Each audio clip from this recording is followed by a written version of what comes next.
Good evening and welcome to the inaugural teen cooking competition through the Bridgman Public Library. We are joined tonight by Mary Spencer. She has been a culinary instructor for over 20 years. Her professional cooking career began when she donated charitable auction dinners and cooking classes to the downtown Detroit YMCA and the Northville Parks and Recreation. These dinners were a tremendous success and encouraged Mary to become a professional culinary instructor. By way of background, Mary learned to cook from attending some 200 cooking seminars from acclaimed chefs, including Jacques Pepin, Milo Selkia, and I can't get that one, Nicholas Malgieri. She has taught cooking classes at a number of Detroit cooking equipment stores, including Kitchen Glamour, Kitchen Witch, Scotty's Kitchen, and ABC Warehouse. She is presently the owner of Taste, a Cook's Place LLC, a cooking school and Cook's Resource Center situated in Plymouth, Michigan.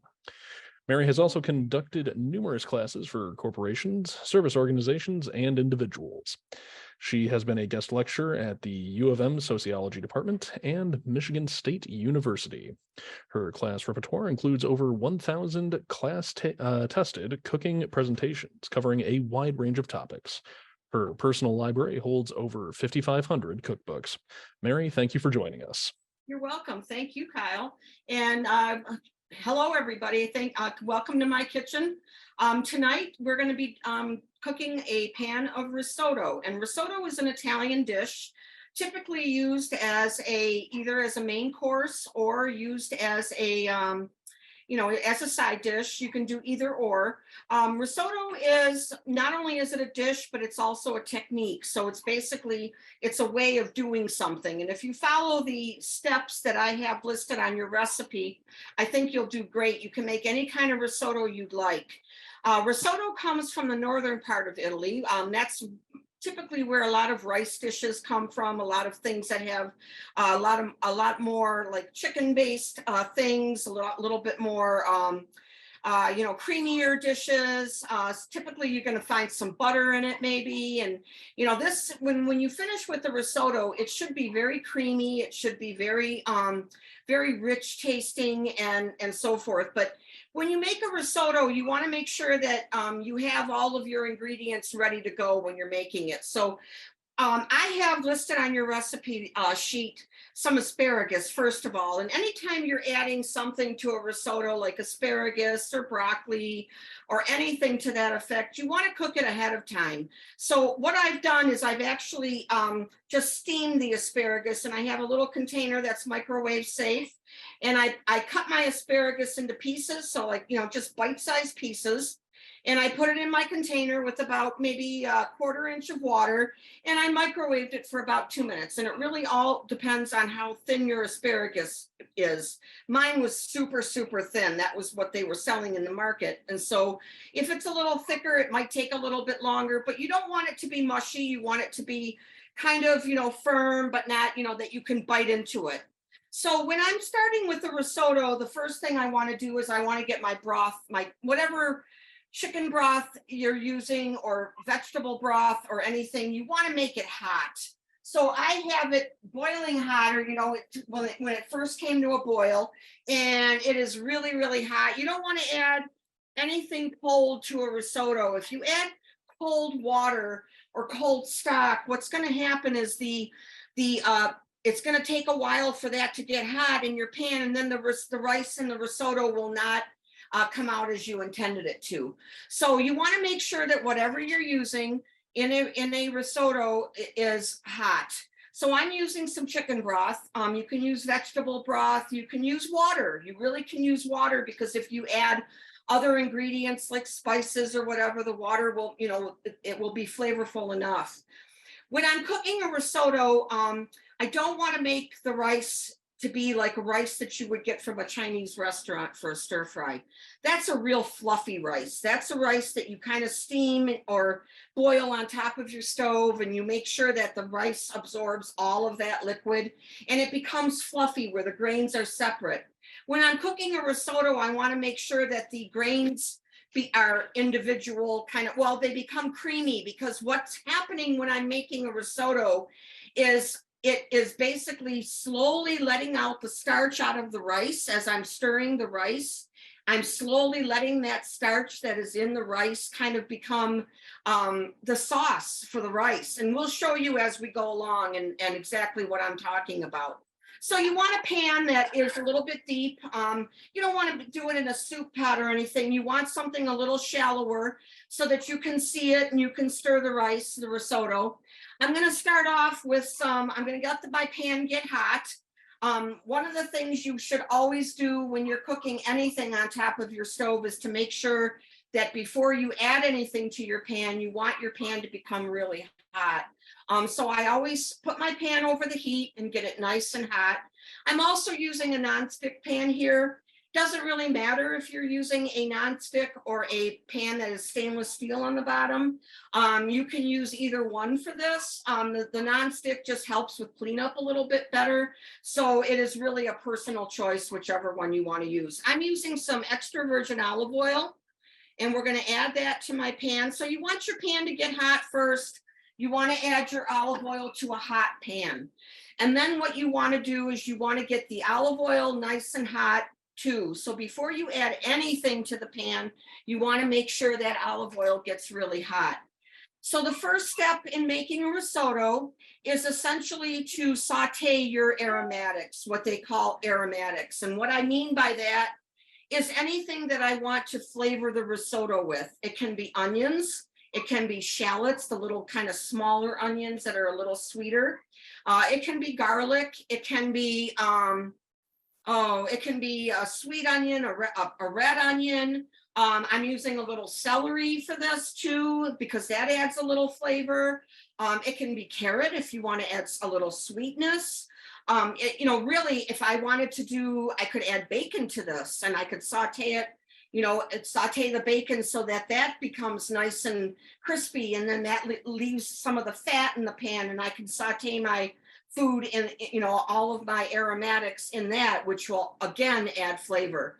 Or I can add what's called pancetta, which is an Italian bacon that is not smoky. It's more of a seasoned with herbs, and it's really delicious. So if you have a chance to try some of that, that's really good as well.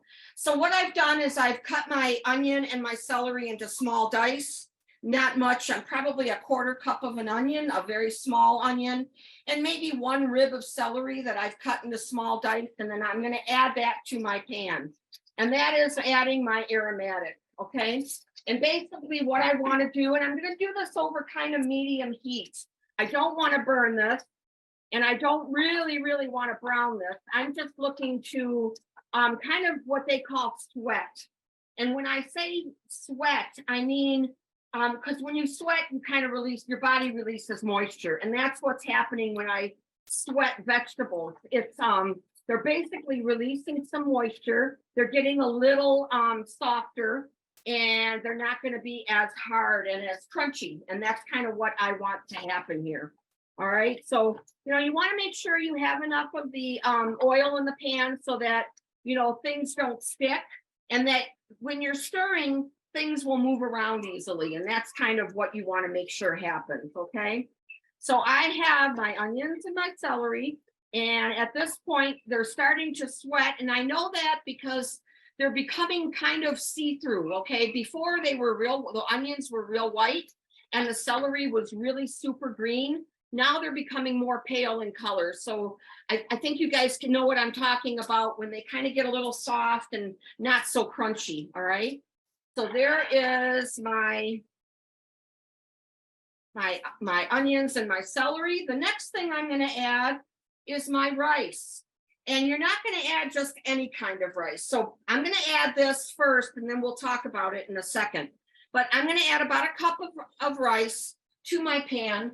And what I'm trying to do here is I am trying to kind of coat that rice with that oil that I put in the pan to begin with. And what that's going to do is it's kind of coat each grain of rice, and it's going to make it almost like an individual grain of rice. And when I start adding the broth to this, it will start releasing that starch kind of very slowly. So when I talk about rice for risotto, I want to use a short grain rice. What does that mean? Well, basically, there's three types of rice. There is a long grain rice, there's a medium grain rice, and there's a short grain rice. And I categorize arborio rice, which is what we are using, which is an Italian risotto rice with a short grain rice. And so if you guys, I don't know if you guys can see this in my little bowl, but it's very, very tiny little grains of rice. The rice that you normally cook for, and I'm going to throw that in there because I won't waste it. But the rice that you typically use to make rice pilaf or a rice as a side dish on top of your stove is going to be either a medium or a long grain rice. Now, the reason I'm using short grain rice is because I want that rice to, I want a lot of starch in the rice. The smaller the grain of rice, the more starchiness that's in the rice. So now that I have my vegetables and my rice in here, I'm going to add a little bit of lemon juice to deglaze the bottom of my pan. Okay, so we've got some fresh lemon juice, and you can kind of hear it sizzling. And that's kind of what that's doing when I say deglaze, is basically it's pulling up anything that's stuck to the bottom of the pan. The stuff that's stuck to the bottom of your pan is good stuff. It's flavor. So you want to bring that back into your risotto, and you do that by adding some kind of liquid. I'm now going to add my broth. Okay, so I'm going to add enough broth where it will actually cover my rice and it will start cooking my risotto. So if you guys can see this, I have this covered, and that's kind of boiling, which is okay. It's a good thing.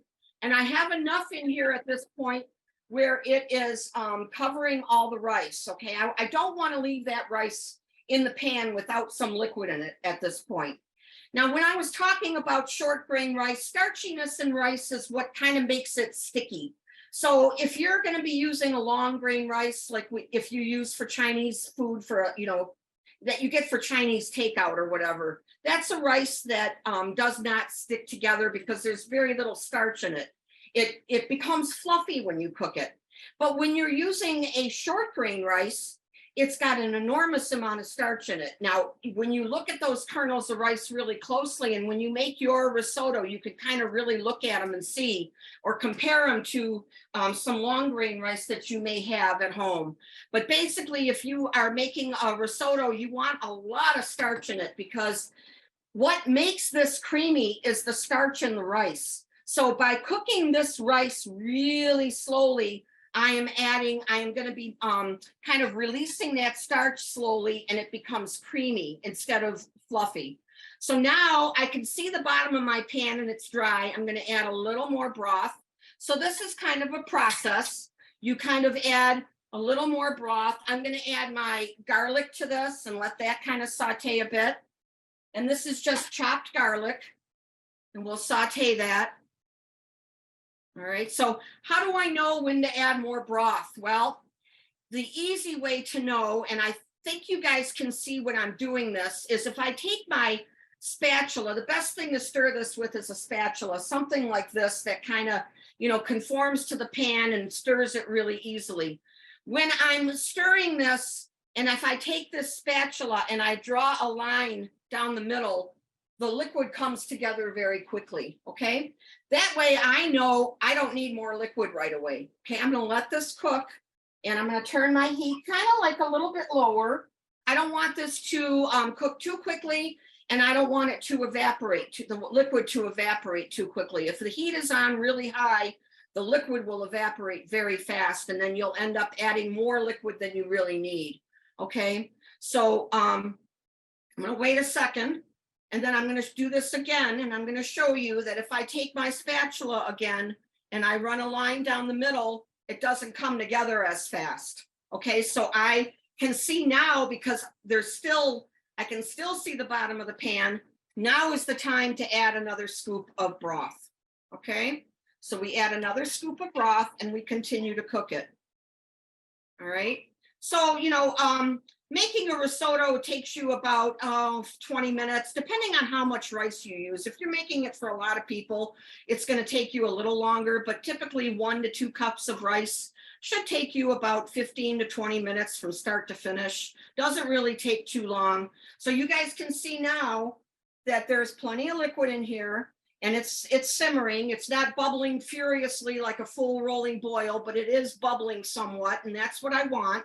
I want it to boil. If your broth gets cold, my broth is really hot. I can still see the steam coming from it. But keep it on your stove and then reheat it if you need to as you're making your risotto. But make sure that you always keep it hot. So let's talk about the broth for a second.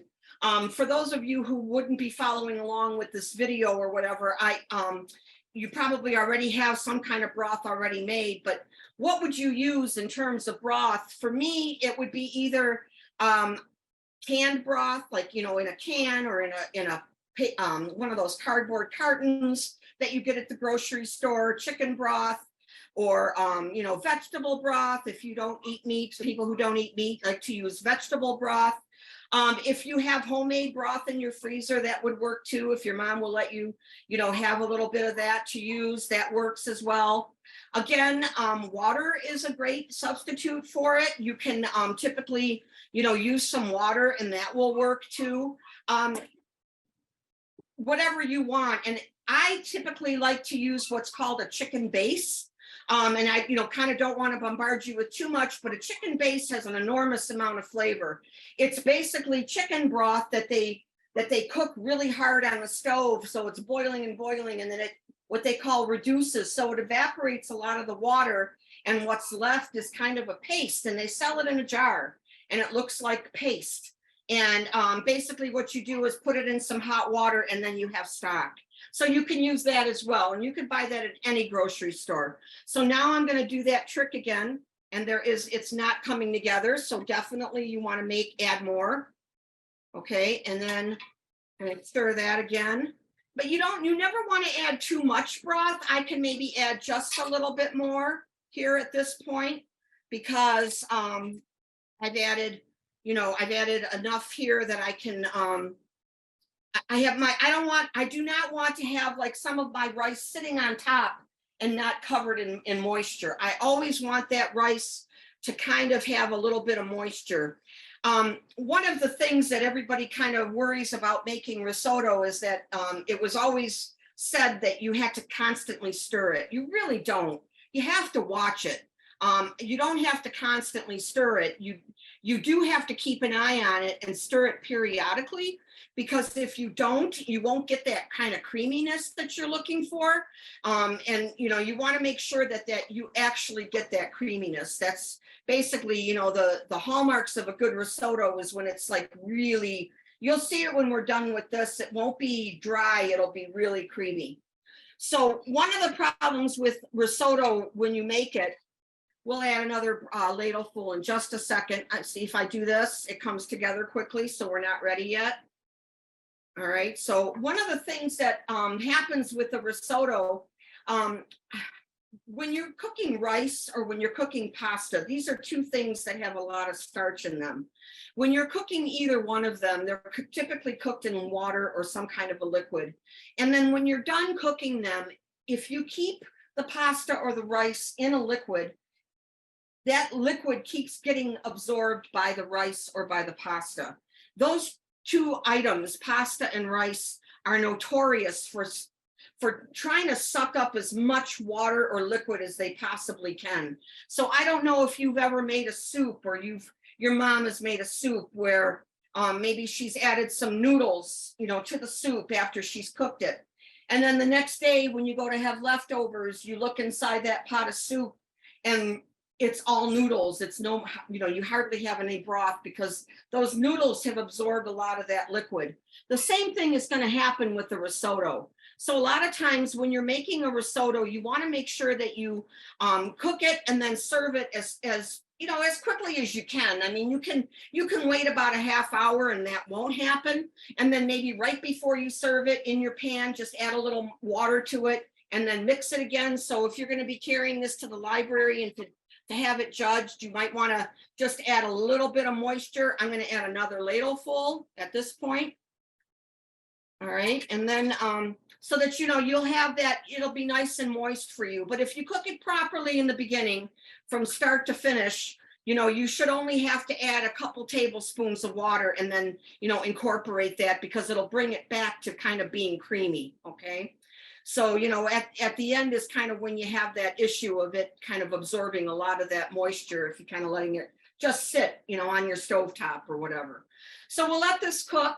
You can add really anything you want to a risotto. Risotto is very, very versatile. I'm going to add asparagus because we're kind of keeping in touch with spring. But you can add broccoli, you can add cauliflower, you can add beans, peas, mushrooms are delicious in a risotto. The only thing you have to remember, whatever you add to a risotto should be pre-cooked, okay? Because you don't have enough moisture in here to cook your vegetables just like you're cooking your rice. And you don't want to add more moisture than you need. So, either you want to steam your vegetables like I did with the asparagus in the microwave. You could steam them in a steamer on top of your stove, or you could actually steam them. You could boil them if you wanted to, like in a pot of water with a little salt added to it, and that will work. You could also roast them in the oven. I don't know how many of you have ever roasted vegetables, but they taste delicious too. So I would just take the asparagus, put them on a sheet pan, maybe covered with some aluminum foil, and then toss them with a little oil, salt, and pepper, and pop them in your oven at 375. And then you're good to go. It'd be about 10 minutes and you'll have perfectly roasted asparagus. And that kind of adds more flavor even to the asparagus. So roasting them in the oven is a nice way to do it. But steaming them is good too, because it's the risotto that's the star here. It isn't really what you add to it. So here I'm going to do this again. And you can see that I've got a space there. I can see the bottom of the pan. I'm going to add more liquid. I'm going to add maybe a ladle and a half full. So what happens, say you misjudged how much liquid you need to put in here, and you run out of stock before the risotto is done? Well, what you can do is add water at that point. Water is kind of, people don't think about that too much when you start off with a stock, you think, oh, I better add more stock, but you really don't have to at this point. I've had about 4 cups of broth in here, or chicken stock. And, I can add more stock if I want to, but at this point, all of that stock is in here and it's added a tremendous amount of flavor.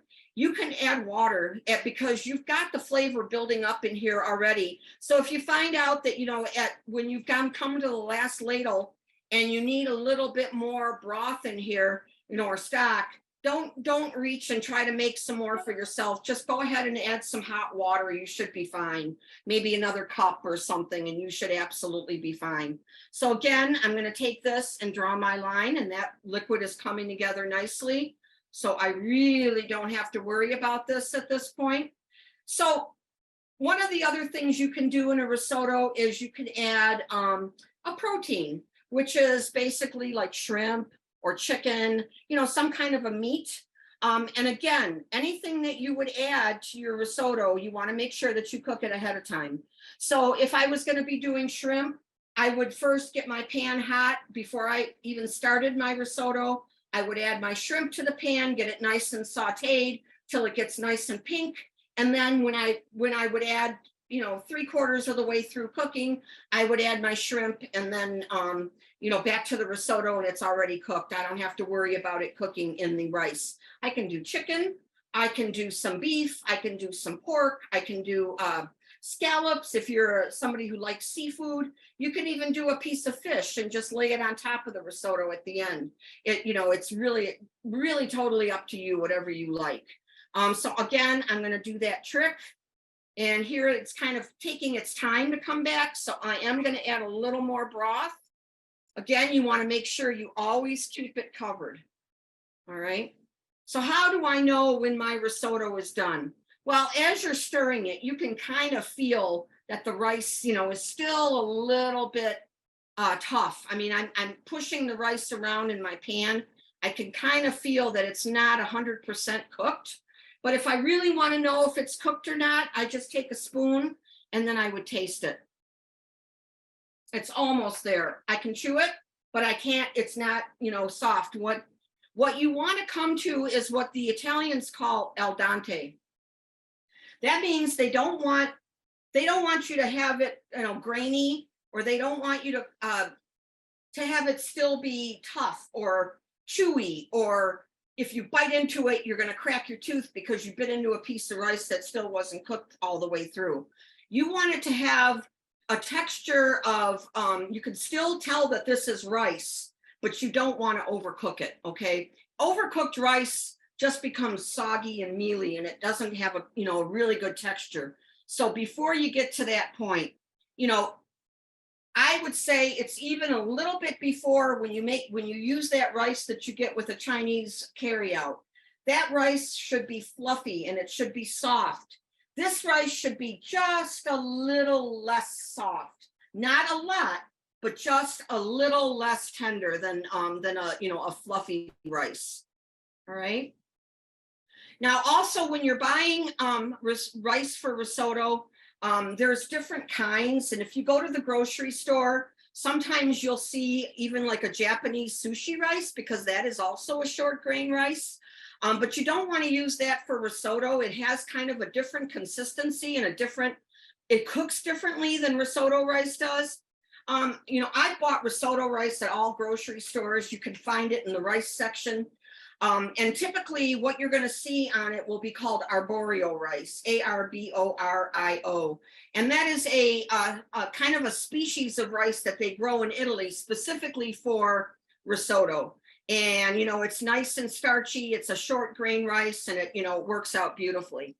So this is another ladle full. All right, so we're coming to the part here where this is almost done, and you guys can see from when I've started to this point, my pan is almost doubled, okay? What the contents of the pan is almost double to what I had it when I first started. So you guys can see that even a cup of rice will feed about 2 people generously for a main course. For if you're going to be doing a side dish, this would serve 4 people because you're not going to be serving as much. So, it's plenty to serve. All right, so I'm going to keep stirring this, and we'll taste it in just a second. Once I taste this at this point, actually what we're going to do is we're going to taste it again, see where we're at. I'd say another 3 minutes or so on the rice. And again, just because I think it's almost done doesn't mean I can stop adding the broth. See, I move that spatula, and I am seeing a little bit of the bottom of the pan. It's coming together a little faster because it's thicker, but I am going to add a little bit more. Again, if you're making a risotto and you're adding the broth to it, it's going to look soupy. You want it to look not soupy, but you want it to look creamy. You want it to look like like it almost is a sauce. All right. And when I talk about something being a sauce, I want it to be a little thicker. If I'm talking about something being soupy, it's real thin, like almost like watery consistency. So this is, you can see this is getting to be thicker. Okay. But I need that rice to absorb a little more of it. At this point, I'm going to add my asparagus to this because this is almost done. So all that asparagus goes right in.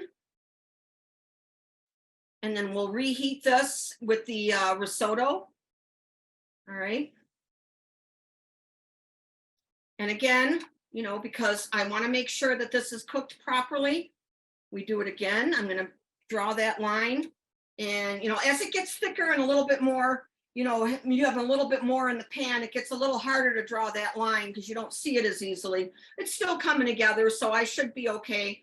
When this is almost 100% done, I'll add maybe 2 more ladlefuls of liquid and make sure that, this is nice and creamy before I stop cooking it, all right? I am going to, at this point, add, let's see, I'm going to add a little Parmesan cheese. So typically in Italy, when you're making a risotto or when you serve it, you are going to be adding at the very end a little bit of Parmesan. You can add a drizzle of oil. Because this is Northern Italy and they use a lot of butter, you could add a piece of butter in here. We used oil, so I can put a little drizzle of oil at the end, but we're going to be using grated Parmesan to kind of give it a little more flavor. Okay, so now I draw that line and it's not coming together really fast. So now I am going to add about 2 ladles full because this is just about done. And we're going to let that cook for another minute or so. All right, and then again, don't be afraid to taste your food. Even if you don't like what you're cooking, if you're cooking something for other people, you need to taste it so you can kind of adjust the seasoning and adjust, make sure that things are cooked properly. So never be afraid to taste. I'm going to add just a touch of salt. All right, when you're using something like a canned or a boxed stock, or a chicken stock or vegetable stock, that has salt in it. So you don't really ever want to use too much salt when you're actually cooking it. Taste it first, because you don't know how salty that's going to be, the broth that you've used. So make sure that you taste first. I'm going to add my Parmesan to this, which again will kind of thicken this a bit. So we'll add the Parmesan, we'll let that stir in. All right, get that nice and creamy. And I want to show you exactly what I'm talking about when this is when I call this creamy. If you guys look at this liquid, it's not super thick either. It's not like a gravy. It's more like a sauce. And when I say sauce, this is, it's coating my spoon. And typically when I say that it's a sauce, I can take this and I can draw a line down the middle of my spoon and I can see that separation where I drew the line.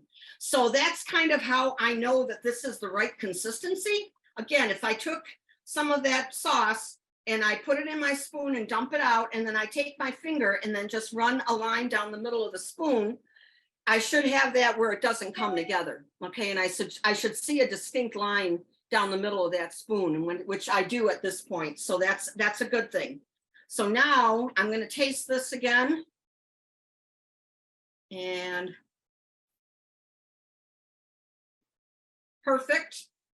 It's just a little tiny bit, has a little bit of a texture to it, but it's not mushy. It's not super soft. I'm going to turn the heat off.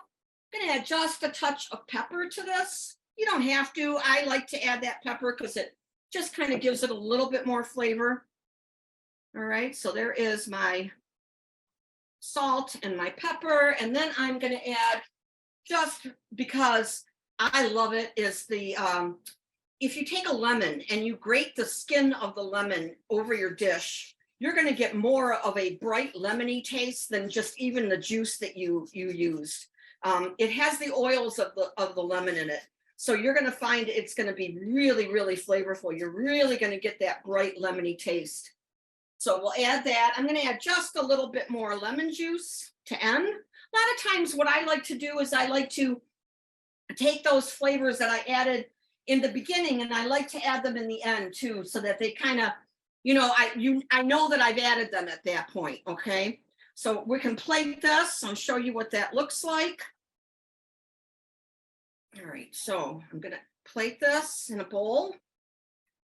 Nice and creamy. That's what you want. There is my risotto. I can drizzle just a tiny bit of oil on top, and that'll kind of give it a nice shine and just a little bit more flavor. So there is my risotto, guys, at the end. All right, so there we go. So risotto 101. I hope that you cook it. I hope whoever wins, if you go do the competition, whoever wins, best of luck to you guys. And hopefully I'll see you next month. So thank you so much for joining me. And thank you, Mary. It was an absolute pleasure.